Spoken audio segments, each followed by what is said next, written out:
Napakaganda po ng ating mga awitin. Amen.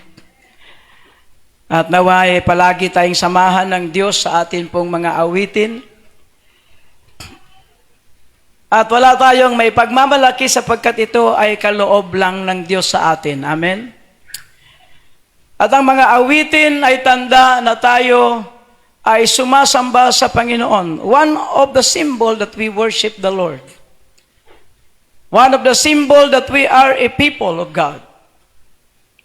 At sa umagang ito, tayo po ay nagkakatipon muli, hindi para sa bawat isa sa atin, kundi para sa Diyos na tumawag sa ating lahat. Amen?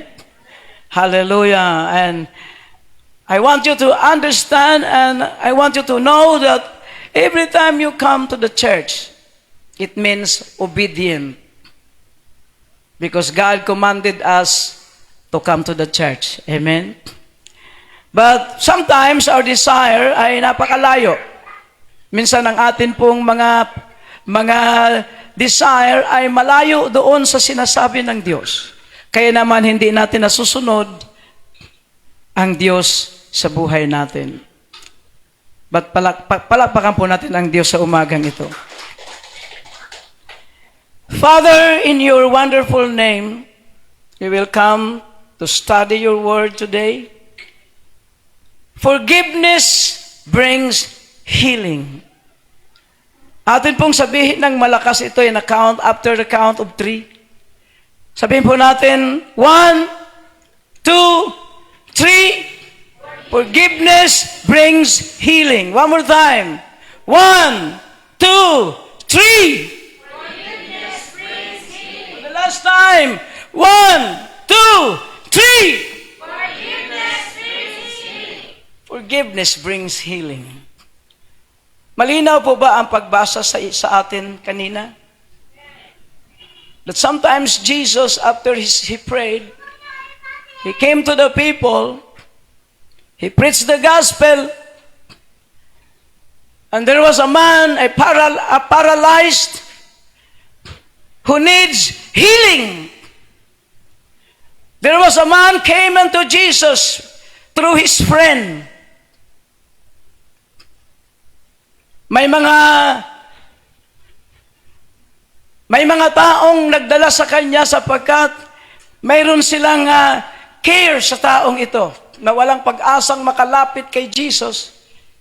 He has no hope to come to Jesus because he is a paralyzed. He was a paralyzed. But a friend brought him. Mga kaibigan niya ang nagdala sa kanya kay Jesus, in front of Jesus. Mula doon sa bubungan sapagkat hindi sila makalapit sapagkat napakaraming crowd. Sabihin po natin, ang taong ito ay nangangailangan ng kagalingan. Sabihin po natin, ang taong ito ay nangangailangan ng kagalingan katulad ko. Amen. Palakpakan po natin ang ating Diyos. Sa akala ba natin na tayo malusog sa ating pakiramdam, walang karamdaman na nararamdaman, but in truth, we are all weak. At ang weakness na yan ay nangangailangan ng kagalingan. Amen. Every weakness is a disease. Every sin is a cancer. Every person that has no love to the Lord is a sick person. And every time you don't want to go to the church, you are sick. Mga tao sa akala nyo malulusog yan? Hindi. Naglalakad yan, isang araw, mamamatay na lang. Why? Mayroon pong disease sa loob na hindi magagamot. Kaya nga ang sabi ng Panginoon, come to me and I will give you rest. And you can find healing to your soul. Why? Because every soul of man is sick. Every time you don't want to come to the church and listen to the Word of God, you are sick. May sakit ka. Kala mo lang malusog ka, pero may sakit ka. Kaya, at minsan, ang sakit na ito ay nagdadala talaga ng kapahamakan sa buhay ng tao. Amen. Glory to God.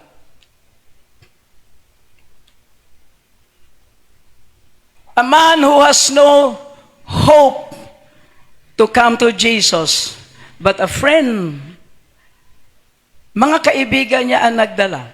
May mga kaibigan ba kayo dyan na gusto nyong dalhin sa Panginoon? Dalhin nyo. Masakitin yan. May sakit yan. Amen. Magulang, kapatid, anak. Hindi natin maaya-aya sa Diyos. Kawawa sila kapag hindi mo mababahaginan at hindi natin madala sa Diyos.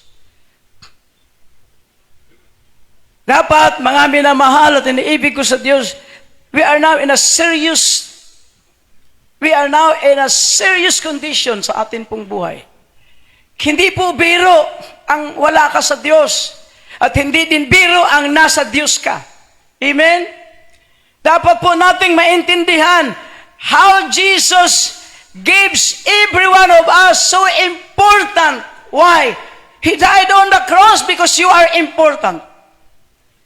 He is so serious to come into this world. Napakaseryoso niya para pumunta sa mundong ito at ibigay ang kanyang buhay sa krus. He is not joking when He died. But sometimes we serve with joke. Joke-joke lang. Hindi masakit sa iyo ang hindi ka makasamba. Now, listen. Kapag hindi masakit sa iyo ang hindi ka makasamba, you have no relation to the Holy Ghost. Hello?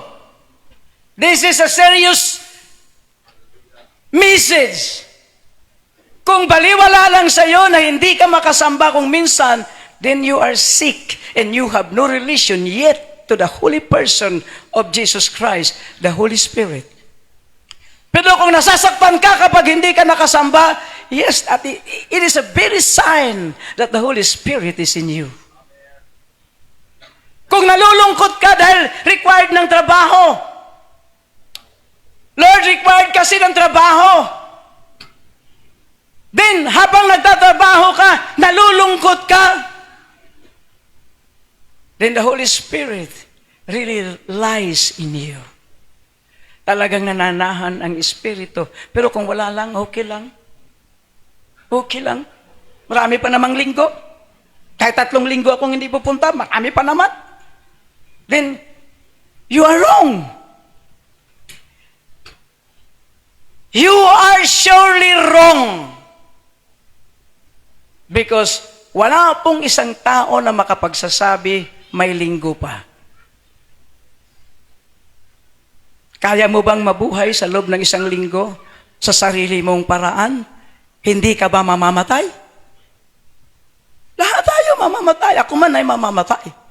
But if I will not prepare myself as a sick person, as a dead person, who have no relationship with the Lord, and kung sasamba ako o hindi, okay lang, then you have no relation yet with the Spirit of the Lord.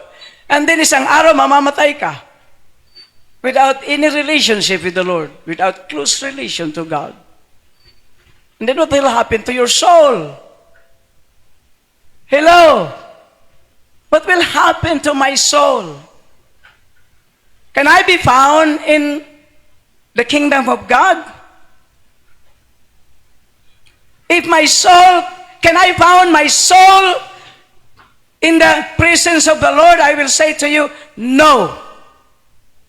Even I, a preacher, if I will not obey the Lord, I cannot found myself in the kingdom of God, but on hell.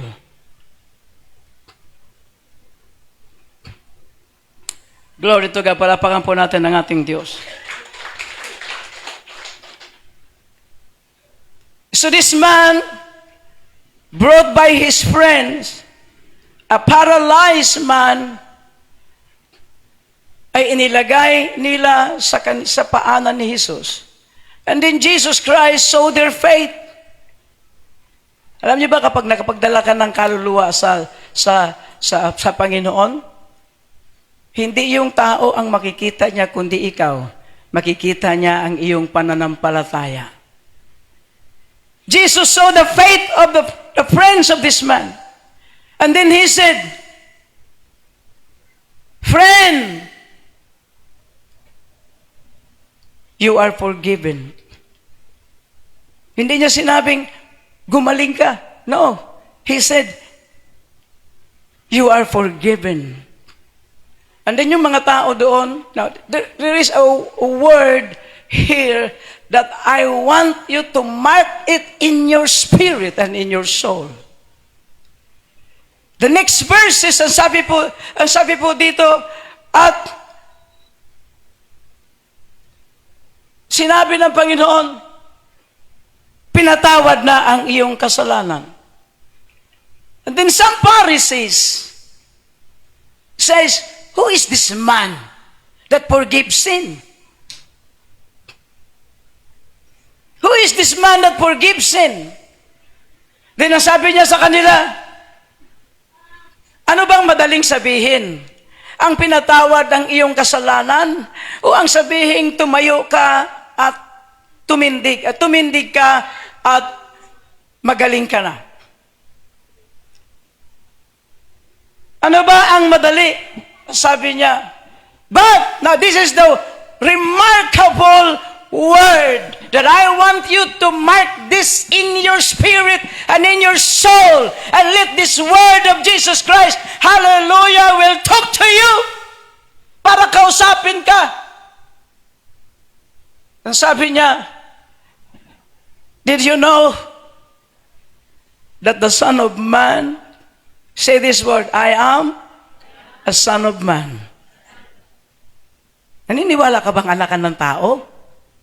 Siyempre, yung first birth natin, our first birth, symbolize that we are a son of man. Amen?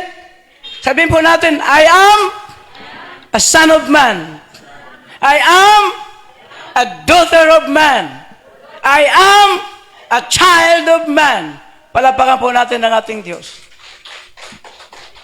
The Lord Jesus Christ, but I want you to know that the Son of Man, He's talking to Himself, that the Son of Man, sapagkat siya man ay isinilang din siya.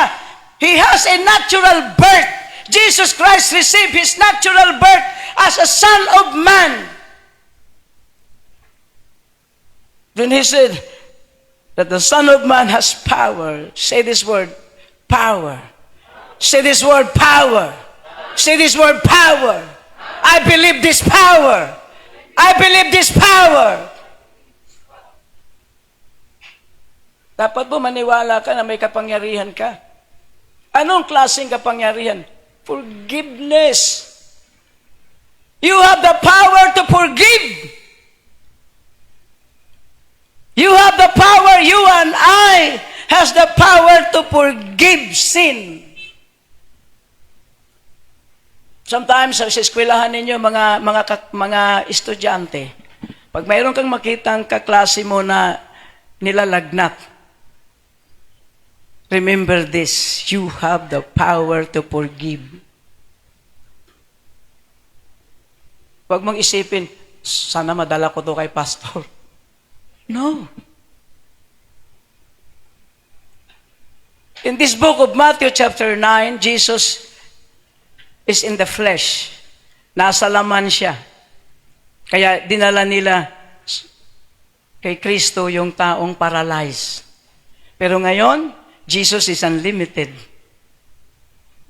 He can be with you in school. He can be with you in your business. He can be with you in your job. He's everywhere.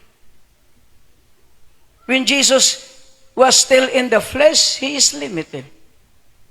He cannot go there, He cannot go to Philippines, to the Philippines, He cannot go everywhere in every nation. But today, the reason why He ascended to heaven and sent forth His Spirit, the Spirit, Jesus, unlimited. Sabihin po natin, Jesus, unlimited. So kapag mayroong nakita, mga ka-eskwela, mga estudyante, kung talagang maniniwala ka na ikaw ay may kapangyarihang magpatawad, because you are a believer of Jesus, amen? Kung mayroong kang nakitang estudyante na nilalagnat, simplihan mo lang. Can I pray? Can I pray for you? Then siyempre, hindi tatanggi yun. Sino ba tatanggi sa panalangin, di ba, Sister Marivic? Kahit maang kriminal, pag sinabihan namin, pwede ba kitang ipag-pray? Opo, sige. Hindi tatanggi yan. Ang tumatanggi, ikaw. Baka mapahiya ako. Tumatanggi ka. Amen. Ikaw yung tumatanggi, hindi yung tao. Hindi mo pa nga nalapitan, sasabihin mo na, baka tatanggi. Ikaw yung nagre-reset sa power na binigay sa'yo ng Diyos. Sabihin mo lang, can I pray for you? Then sabihin niya, upo. Siyempre may lagnat yun. Then sabihin mo, in the name of Jesus Christ, you are forgiven. Hindi na kailangan sasabihin mo pa, pinagaling kita. Wala na. Sabihin mo, in the name of Jesus Christ, you are forgiven. Be healed. Andit malis ka na. Pag mo nang hintayin na magpapatotoo pa siya, pag-alis mo, and you leave that person with your faith, that person will receive His healing. Palapakan po natin ang ating Diyos. Sometimes po, naglalakad po ako sa isang kalye na papuntang palengke. At makita ko po yung isang kabataan na namimilipit sa sakit at putlang-putla na. Sa panahon na yun na hindi pa po ako pastor, isang pa lang pong kagaya ninyo, then naalala ko ang Diyos ay makapangyarihan. Then I said to that young lady, anong nangyari sa'yo? Hindi ko malaman, naintindihan talagang para daw pilipilipit yung kanyang tiyan, yung sikmura. Hindi na po ako nagdalawang salita. Sinabihan ko kaagad siya, naniniwala ka kay Jesus? Siyempre naman, sabi niya. Then I will pray. She said, sige. Then I pray. Agkararag tayo. And then, in the name of Jesus Christ, I speak forgiveness and receive your healing in the name of Jesus Christ. And then I go. After 1 hour siguro, nakita ko siya. Okay na siya. Hinahanap pala niya ako sa market. Sabi niya, Brad, kanina pa kita hinahanap. Nung pag-alis mo, gumaling ako. Wow! You have power. You are a son of man. You are not the sons of the devil. You are the sons of man. If you are a child of the devil, you cannot do it. But if you know and you know and you know that like Jesus, He has a natural birth. You have given authority and power to forgive sin. And then sasabihin ng mga nakarinig sa'yo, sino ba yung tao na yun nagpatawad ng kasalanan? Sagutin nyo rin. Did you know that the Son of Man has power to forgive sin? If you are forgiven, you have the power to forgive. Are you forgiven? Pinatawad ka ba? Then, you have also the right to release that forgiveness. Kahit wala siyang kasalanan sa iyo, may kasalanan siya sa Diyos. Hallelujah, glory to God. Kahit hindi sa iyo siya nagkasala, alam mo na ang lahat ng tao ay may kasalanan sa Diyos. And release that forgiveness in the name of Jesus Christ. You are forgiven. Receive your healing. Tingnan mo si Jesus, hindi siya traditional mag-pray. Pero tayo masyado tayong traditional mag-pray, ano? Traditional tayo mag-pray. Pero si Jesus, hindi po siya traditional mag-pray. What is the leadership of the Holy Spirit? In that moment, He will speak. Pero tayo,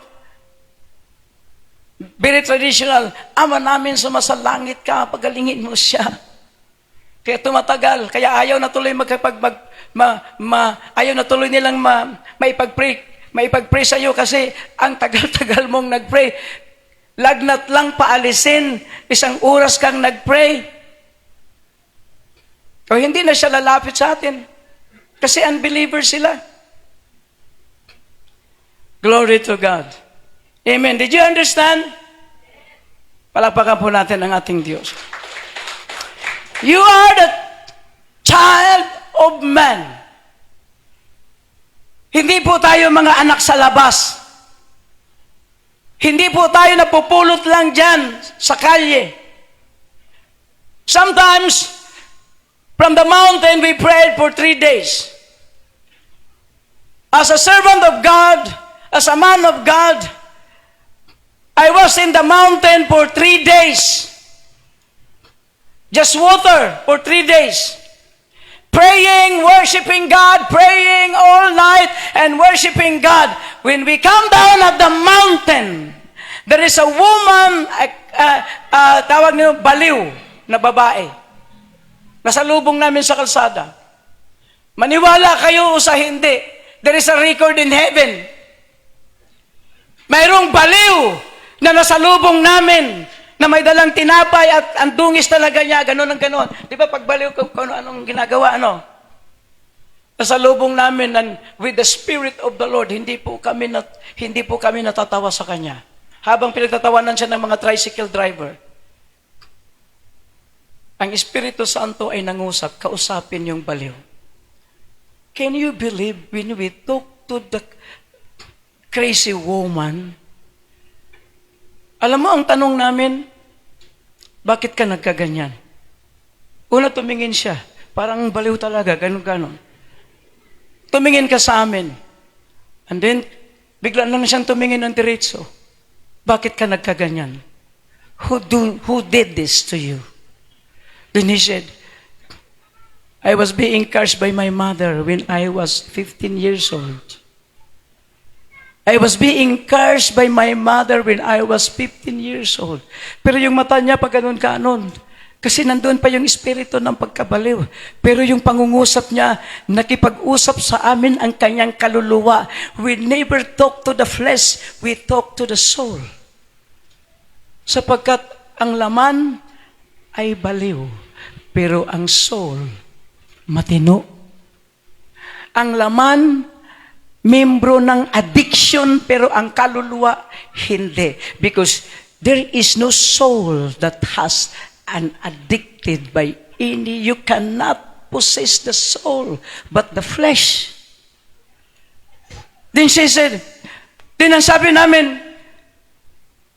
paano nangyari yon? Nung bata pa ako, sinumpa ako ng aking nanay.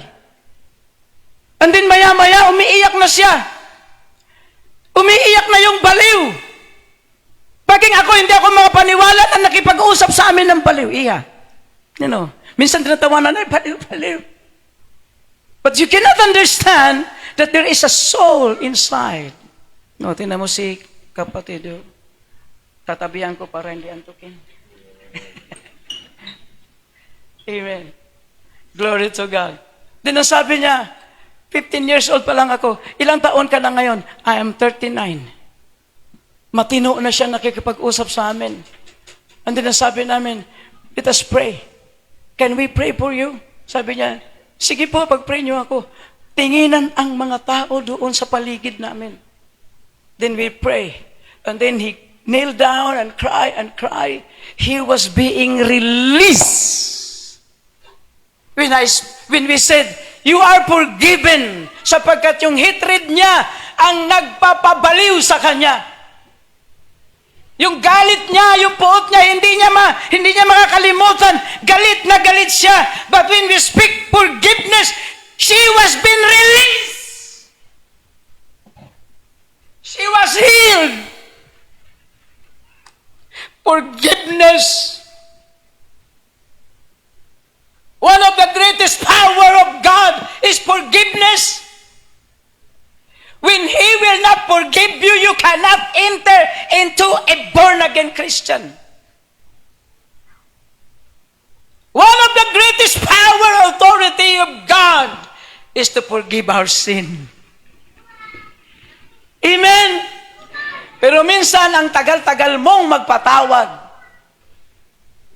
3,000 taon na, babalikan ko na naman yung 3,000 taon.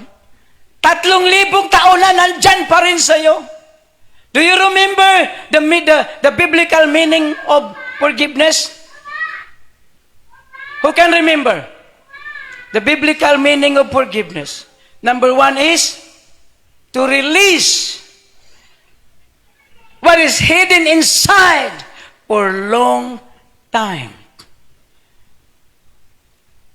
Ang pagpapakawala sa bagay na nakatago sa puso mo. We need to refresh this. Pangalawa, to let go. To let go. Pangatlo, ano yon? What is number 3? To move on. And number 5, to unchain. Kalagan ang ating kaluluwa na nakagapos sa galit. Glory to God. Now, forgiveness brings healing. And then, nung nagsalita na siya ng tama, okay na siya. Yung jacket po ng ating kapatid na si Pastor Noy, kilala ni Pastor Kevin yun? Pastor Noy Alegre na ando na sa langit. Kinubad po niya yung jacket niya at pinasuot namin doon sa baliw. Pero hindi na siya baliw. Pinalaya ng Diyos. Palapakan po natin ang ating Diyos. Say this word again. Forgiveness brings healing. Glory to God. Hindi na kailangan tawagin mo pa yung 1,000 anghel para magpatawad ng kasalanan. Do not imitate that kind of prayer. Angel of the Lord, no. There is a power inside of you that the angel has not. There is a power inside of you that the angel has none. Kaya nga ang mga anghel sa langit, kapag binasa natin ang Biblia, manghang-mangha sila sa mga tagasunod ni Kristo sapagkat may mga bagay ang anghel na hindi mo kayang gawin. The angel has no power to heal you, to heal the person. The angel has no power to release a person from sin, but you have the power. You have the power. You have the power. Do you believe? Now is the time. Now is the time to understand that I have power. Hallelujah. Glory to God. What a mighty God we serve. Now today this message is full of glory. This message is full of glory. Sino pa ditong hindi pa nagpatawad sa kanyang kapwa? Yung may naalala ka pa rin. Hindi ko talaga makalimutan yung ginawa niya. Yan. Sino pa dito? Magtas na kayo. Huwag po kayong mahiya. Huwag po kayong mahiya na aminin. Nung Wednesday po, mayroon pong isang kapatiran na umamin. Umamin po dito sa harapan namin. Ang sabi niya, hindi ko na lang banggitin yung pangalan. Ang sabi niya, nakagawa po ako ng mali, kasalanan. Kasi pinagbigyan ko yung humingi ng resibo na 1,200, gusto niya magiging 1,500. At dahil suki namin, pinagbigyan ko. Pero pag alis niya, umiiyak ang aking kaluluwa. Sino dito nakaranas ng ganon? Bribery, yung binabayaran ka. Amen? Glory to God. But he asked forgiveness and the guilt has gone. Kapag walang guilty sa puso mo, na gumagawa ka ng mali, hindi ka nag-charge, okay lang, hindi ka guilty. Wala kang guilty. Kasi mayroong nasusulat sa Bible na kung hindi ka inuusig ng iyong budhi, tama yan. Pero alam niyo ba kung anong salita na yon? Ang context po doon ay patungkol sa pagkain. Kung anong kainin mo na pinapayagan mo sa sarili mo at hindi ka inuusig ng iyong budhi, that's fine. Pero pagdating sa gawang kasalanan, dapat inuusig ang budhi mo. Amen? Kapag gumagawa ka ng mali at hindi ka inuusig ng iyong budhi, then you are separated from the holiness of God. You are separated from the person who calls you from sin to His marvelous light, from the darkness into His marvelous light. Kung gumagawa ka ng mali at patuloy ka lang sa paggawa ng mali and you have no guilt using that verse na pag hindi ka inuusig, then you are wrong. Sapagkat kapag mali, dapat inuusig ka. Dapat inuusig ang puso mo, ang isipan mo, parang tinutortured. Lord, nakagawa ako ng mali and I cannot go on. I want your forgiveness. Amen. Sometimes, ang ating mga trabaho ay nire-require tayong pumasok ng linggo. You need to ask forgiveness. Required yan sa tao yan Pero dapat ka pa rin, Lord, nandito po ako, forgive me. And then you are forgiven. Tuloy ka lang. You are forgiven. Pero kung okay lang sa'yo at wala kang hingin ng patawad, Lord, patawarin mo po ako kasi requirements kasi ito. Dito ako nagtatrabaho, dito ako nag-opisina, dito ako nagninegosyo. And they required me to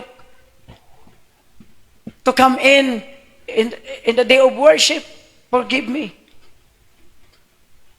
Kailangan mong humingi ng tawad sa Diyos sapagkat ang humihingi ng tawad ay pinapatawad ng Diyos. Palakpakan po natin ang ating Diyos.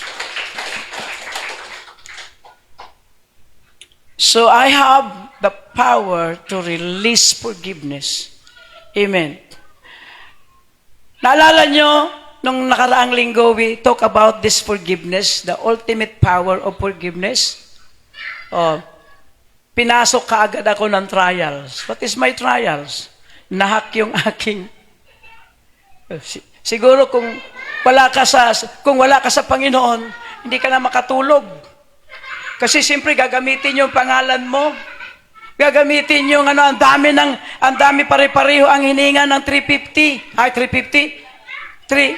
3,500. Lahat. And then, somebody, para bang sinisisi ako, kasi ganito ka.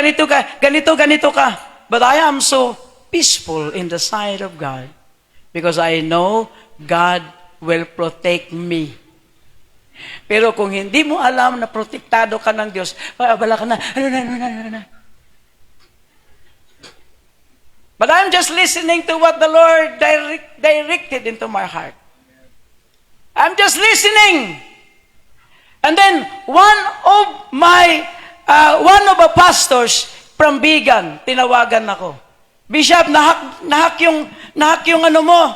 Sabi ko, yes, kahapon pa, 2 araw na nga Sabi niya, i-guide kita, ganito gawin mo. Then I opened my cellphone, ginaid niya ako. Wala pang 2 minutes na recover. At nakita ko kung sinong gumagamit, sinong may readme A5. O baka may readme A5 ka. 2 araw, ginamit ng readme A5 4G ang aking cellphone. Kitang-kita doon ang gumagamit. Wow, glory to God. Hangang-hanga ako dyan, kaya bigyan niyo ako ng 500, ipa-McDonald ko yung taong yun. Kasi wala man akong pera sino magbigay mamaya, ipapa-Gcash ko sa kanya para pasalamat. Nasa bulsa pa ng Lord, hindi pa binigay, Brother Richard? Nasa bulsa pa ng Diyos. Kaya sabi ko sa kanya, one day, Pastor, lilibre kita. Amen? Lilibre ko siya lang mag-isa kumain. Kasi nandito naman tayo sa District 2, sila sa District 1. Ang galing, ginaid niya lang ako. i-guide kita. O, diba? Nagpadala ang Diyos ng tulong. Kung magwawala ako, PI kayo. Mga hacker kayo, mga anak kayo ng demonyo. Wala. Walang tulong ang Diyos sa akin. But I am so peaceful. The night I sleep, glory to God, I sleep well. Parang wala lang. At kinabukasan, glory to God, there's a help that comes from the Lord. Sabi niya, i-guide kita. Then ginaid niya ako, glory to God, nabuksan, na-recover namin. O, di ba, okay lang, easy lang. When you trust God, amen. Then I release forgiveness to those who used my account. Lord, I release forgiveness to the hacker. Lord, I release forgiveness unto them. Because I know and I know I am a son of man and has power to release forgiveness. Amen. Palapakan po natin ang ating Diyos. Kasi kung hindi ka magpapatawad sa Kanya, walang gagawin ang Diyos sa Kanya. Pero kung mag-release ka ng patawad, the Lord will arrest that man. Maybe someday, glory to God, i-aristuhin niya yun. Paano siya mag-aaresto? Kagaya ng pag-arrest niya kay Paul, dinala niya yung taong si Paul na makasalanan, nagpakilala si Jesus sa kanya. Ganon mag-aristo si Lord. Hindi kadalhin sa kulungan ng tao. Ikukulong ka niya sa kanyang presensya. Hallelujah! Palapakan po natin ang ating Diyos. Forgiveness brings freedom. Forgiveness brings freedom. In Luke chapter 7, verse 37 to 50. Huwag na natin basahin because hahaba lang. Basta ilagay nyo sa inyong mga kwaderno. Just take it in your notes. Luke chapter 7, verse 37 to 50. There was a woman na tinatawag na mayroong 7 demonyo sa kanyang buhay. Isang babaeng iniligtas ng Panginoon. At nagdala siya ng alabaster, na nakilala nyo na? Nagdala siya ng pabango na napakamahal para lang ibuhos sa buhok ng ating Panginoong Hesus na nagpatawad sa kanyang kasalanan. At wala siyang pakundangang umiiyak at habang binubuhos yung isa sa pinakamahal na pabango doon sa kanilang panahon na maaring maibenta ng $3,000 sa ating panahon.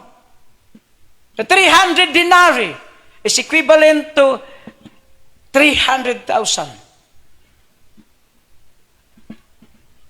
And then sabi ng isang disipulo, kung ang taong ito ay isang propeta, dapat makilala niya na ang babaeng ito makasalanan.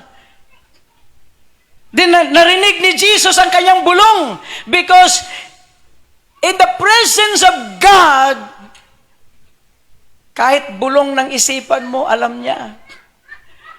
Kahit hininga mo pa lang, alam na niya kung ano ang nasa isip mo at kung ano ang nasa puso mo. Binubulong pa lang ng isipan ng isang disipulo nagsasabing, sayang naman yan. Di niya pinaparinig, but Jesus heard it. Sabi ni Jesus, Thomas, halika nga dito. I think it is Thomas, ano? Thomas, halika nga. May itatanong ako sa iyo. Mayroon pong 2 tao na nakautang ng ganito. Ang isa, 100. Ang isa, 10,000. Ngayon, pareho silang pinatawad. Sa palagay mo, sino ang pinatawad ng mas malaki? Sabi ng isang disciple, siyempre yung pinatawad ng 10,000. Then ang sabi niya, this woman. Kaya ang laki ng pag-ibig niya, kasi ang laki ng pinatawad sa kanya. Pero mo prostitute, ang laking kasalanan, ano? Ang laki. Ang laki ng kasalanan na nagawa ng babae na yon. A prostitute. Babaeng bayaran. Sa mahabang panahon, she was a prostitute. But when the presence of the Lord comes upon comes upon her, hallelujah, she was forgiven. At pinatawad siya sa kanyang kasalanan. Glory to God. And then, dahil sa kanyang naramdamang pagpapatawad sa kanya, hindi niya ipinagkait yung mamahaling bagay para lang dalhin sa Panginoon. If you are forgiven, huwag mong ipagkait kung ano man ang gusto mong ibigay sa Diyos. Kung talagang pinatawad ka. Amen. Ang ugali po nung taong pinatawad ng malaki, hindi niya ipagkakait anumang bagay na mahalaga niya para sa Diyos. Pero kung maliit lang ang pinatawad sa iyo, kasi iniisip mo maliit lang naman ang kasalanan ko, paninigarilyo lang naman, okay lang yon. Kaya walang, pagpunta mo sa Panginoon, parang wala lang. Pagdating sa offering and tithes, parang maliit lang din kasi maliit lang naman ang pinatawad sa akin. Hello? But if you believe that you are a sinner and God forgives you, you have a big account in the presence of the Lord. So pinatawad siya. Then pangatlo, panghuli, pinatawad ang magpapatawad sa mga utang. Ayan. Ito, matindi to. No, sino ditong maraming pinautang? Taas ng kamay yung maraming pinautang. At maraming umuutang. Ayan. Palagay ko, kahit na mga estudyante nagpapautang sa mga kaeskwela. At minsan hindi ka na maalala. Mga estudyante na nagpapautang. Pinautang ang kapwa estudyante. Tapos, iniwas-iwasan ka na. Nung siya ay magkapera na, umiiwas-iwas na. Ano ang pakiramdam mo? Sa mga nanay, sa mga tatay. O di ba, Brother Richard, sino, may nangungutang ba sa iyo, Brad? Wala? Awanti kwarta. Pero mayroong nagsasabi, pautang. Wala ka lang maibigay, Bawat isa sa atin ay naranasan natin yan, di ba mga kapatid, Yan, mga kapatid, mga kabataan at mga nanay, lalo na yung mga mukhang may pera, kagaya ni Sister Baby, mukhang may pera lang. Oo, mukha lang. O, kagaya ni Sister Amalia, mukhang laging may pera. Yan. Lalo na alam ninyo na si Rachel ay isang accountant sa isang company, mukhang may pera, Yan. At nalaman nyo, ang daming, pag nakita nyo, araw-araw, maraming bumibili sa tindahan ni Sister Jane, parang iniisip mo, mukhang may pera na siya. Ayan. Si Sister Mary Joy, pag pumupunta ka dyan sa kalsada, parang, ito may pera na to. Subukan ko to. Ayan. Yan. Huwag nyo subukan. Bibigyan kayo. Yan. Lalo na pag nakita nyo, ang daming pumapasok na magpapagawa ng gulong. Doon kay Sister Vivian, naisip mo, uutangan ko to. Yan. Pero hindi mo maisip na utangan kami kasi alam nyo naman na wala kaming income, lalo na si Pastor Bong. Walang income yan. Kaya hindi nyo maisip na utangan. Pero si Sister Lorna, pag naisip, may trabaho yan, utangan natin. Yeah. Sister Carmeling, hello, ilan ang sumusubok na umutang sa'yo? Marami na. Ang iba pinagbigyan, ng iba wala na. Wala na. Wala Sister Linda ngayon kasi nandun po sila sa Maynila. Nagpaalam po siya. Now, open your Bible in the book of Matthew chapter 18, verse 21 to 35. And let us tell the story about utang. And, di ba sabi natin, forgiveness brings healing. Hallelujah, glory to God. Makikita mo dito, kapatid, magulang ko sa Panginoon, kung papaano ang isang hari ay nag-release ng kanyang patawad sa isang napakalaking utang. In Matthew chapter 18, verse 21, there was a king. There was a king who settled his account. Kaya lahat po ng ating pong ibinigay na kahulugan na patungkol sa forgiveness ay nandito mismo sa Bible. Who settled his account sa kanya pong mga pinapautang. In Matthew chapter 18 verse 21, hallelujah, Peter asked Jesus. Then Peter came to him and said, Lord, how often shall my brother sin against me and I forgive him? Up to 7 times? Sabi ni Pedro, Panginoon, ilang beses bang magkasala ang aking kapatid sa akin? At ilang beses ko siyang patawarin? 7 beses ba? Din sagot ni Jesus. Jesus said to him, I do not say to you up to 7 times, but up to 70 times 7. Ibig sabihin, walang hanggan. Glory to God. And then, Jesus gives a parable. Therefore, the kingdom of heaven is like a certain king. Say this word, king. Therefore, the kingdom of heaven is like a certain king who wanted to settle accounts with his servants. Now, dyan ko lang bibigyan ng simula at hindi na natin babasahin lahat sapagkat gusto kong basahin nyo sa inyong mga bahay. A king who settled accounts to all his servants ay may nakita siyang may malaking utang. Siguro mga 100,000 o kaya 1,000,000 kasi hari siya. At alam niya na hindi na makabayad ito. Then ang sabi niya, nag-utos siya sa kanyang mga alipin.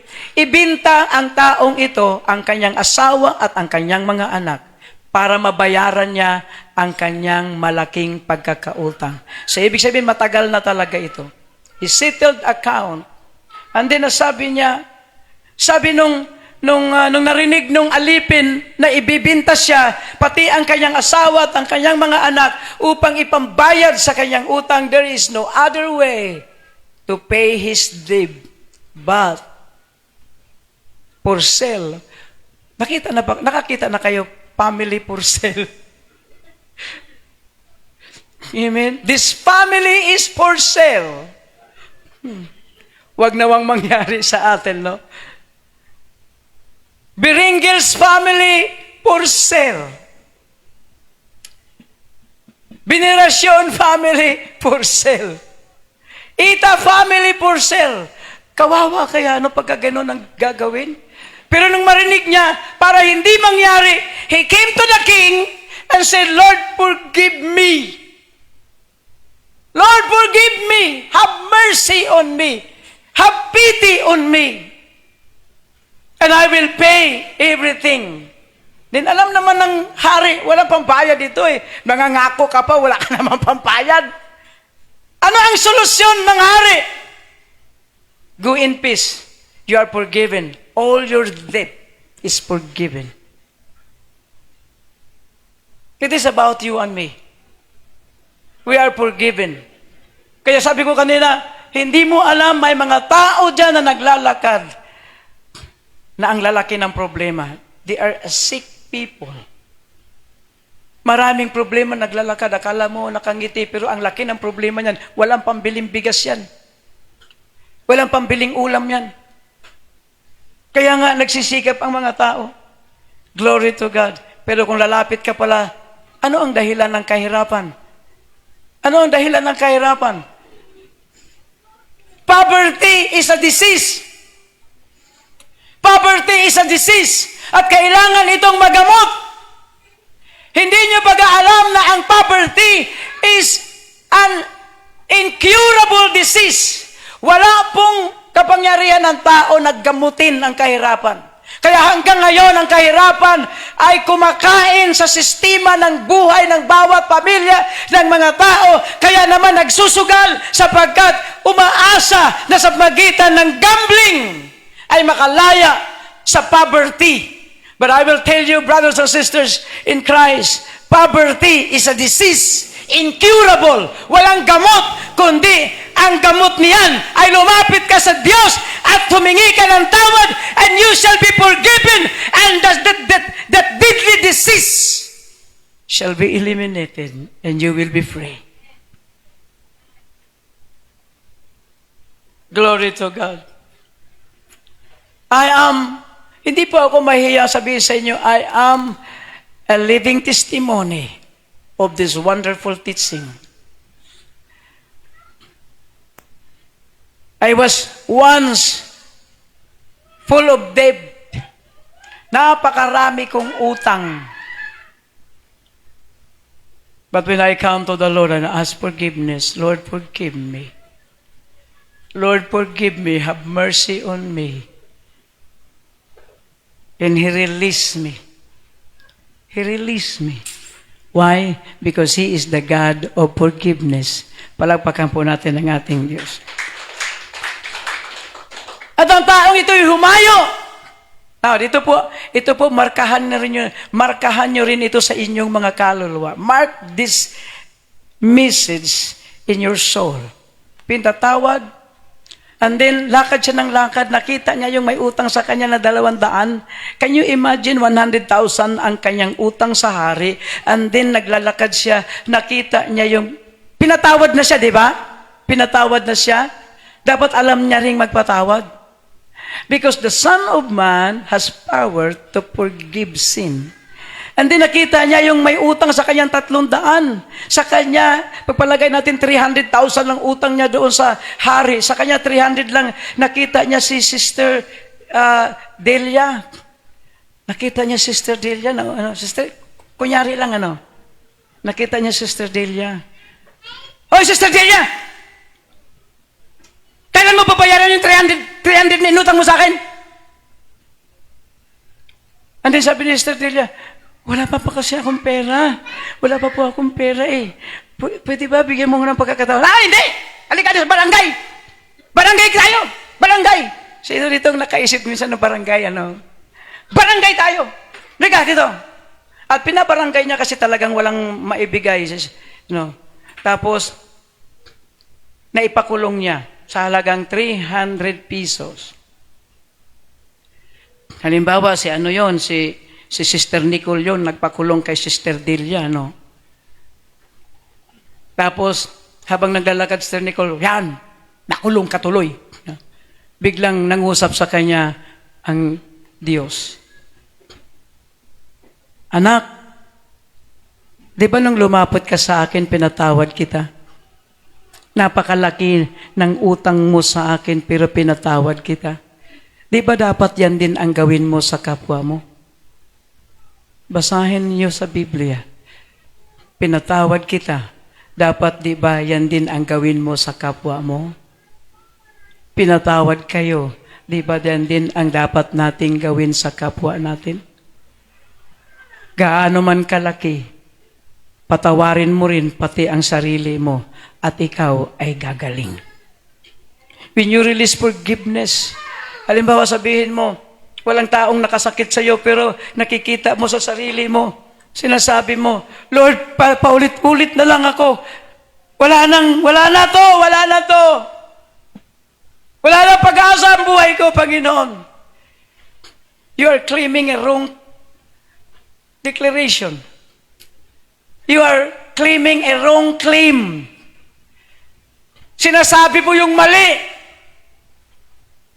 Sinasabi mo, wala nang pag-asa. No, mali ka, may pag-asa. Amen. Even to yourselves, there is always a big hope. Lord, paulit-ulit na lang ako, ayoko na. Wala na akong mukha na iharap sa aking mga kapatid sa iglesia. Wala na, paulit-ulit na lang ako. Wala na akong mukha iharap sa mga young people. Wala na. Maging sa mga pastor, no, you are wrong. Hanggat hindi pa na-rapture ang church, may pag-asa ka pa bumalik sa Diyos. Palapakan po natin ang ating Diyos. Glory to God. We have a great hope in Christ. Kapag nagkamali ka, go on to Christ. Do not depart. But go on. Just go on. Hallelujah. Paano mag-go on? Just go on. I don't know how, but just go on. Go on to what you believe in Christ Jesus because there is freedom in Christ. But if you will depart, ang tanikala, ang gagapos sa iyo, gagawin kanyang gapos Hallelujah! Hanggang sa malugmok ka, hanggang mapunta ka sa kulungan, hanggang sa mamatay ka, wala ka pag-asa. Pero sa kabila ng iyong kahinaan, magpapatuloy ka, just go on, move on, release what is inside of you, and hallelujah, asking the Lord, Lord, forgive me, have mercy on me. Then God is so merciful that will always open His heart to forgive your sin. And you shall be released. As I am, as we are. We have the power to forgive.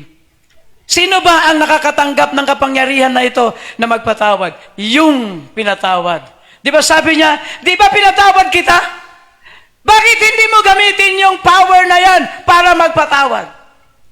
When God forgive you, you have received the power of forgiveness to other also. Kahit walang kasalanan sa iyo, yung kapitbahay mo, kapag nakita mo hirap na hirap sila, i-lead mo sila sa prayer. Mga kapitbahay, halik kayo. Manalangin tayo ng forgiveness kasi ang ugat ng kahirapan ay kasalanan sa Diyos.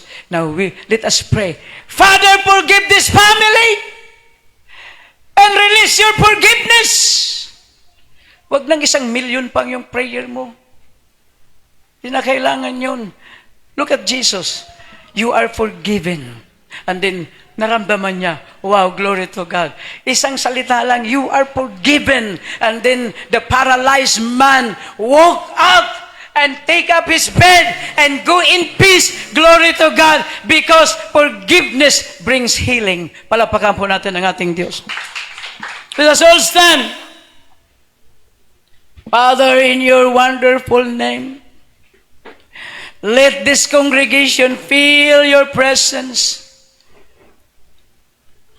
Let them feel your presence, and let the power of forgiveness shall come upon, hallelujah, alive in their spirit and in their soul, that they may walk with the power of forgiveness. When they go to school, they bring the power of forgiveness. Then, hallelujah, when they come into their office, they, hallelujah, believing that they have the power of forgiveness. When they come into their business, attending their business, whatever business it is, let them remember that there is power of forgiveness. Father, in your mighty name, let these people walk filled with the Holy Spirit, filled with your Spirit, and let them feel your goodness, greater and stronger than the things they possessed. Let them feel greater, hallelujah, than the food they ate, than the water they drink. Let them feel, hayaan mo maramdaman nila, Panginoon God, ang iyong pag-ibig, ang presensya mo, higit sa nararamdaman nilang sila'y kumakain ng pagkain. Higit sa nararamdaman nila na sila'y umiinom ng tubig at nagbihis ng kanilang mga kasuotan. Higit sa nararamdaman nila na lumalakad, Panginoon God, sa mga kalye sa mundong ito. Higit, Panginoon, sa nararamdaman nila na sila'y namamasyal. Higit pa doon, iparamdam mo sa kanila na higit ang presensya mo kaysa mga bagay sa mundong ito. Oh, Jesus, that they might feel your glory and receive their healing and freedom. Let all these children of men knows and understand that we have the power to release forgiveness according to your word, according to your great glory and power.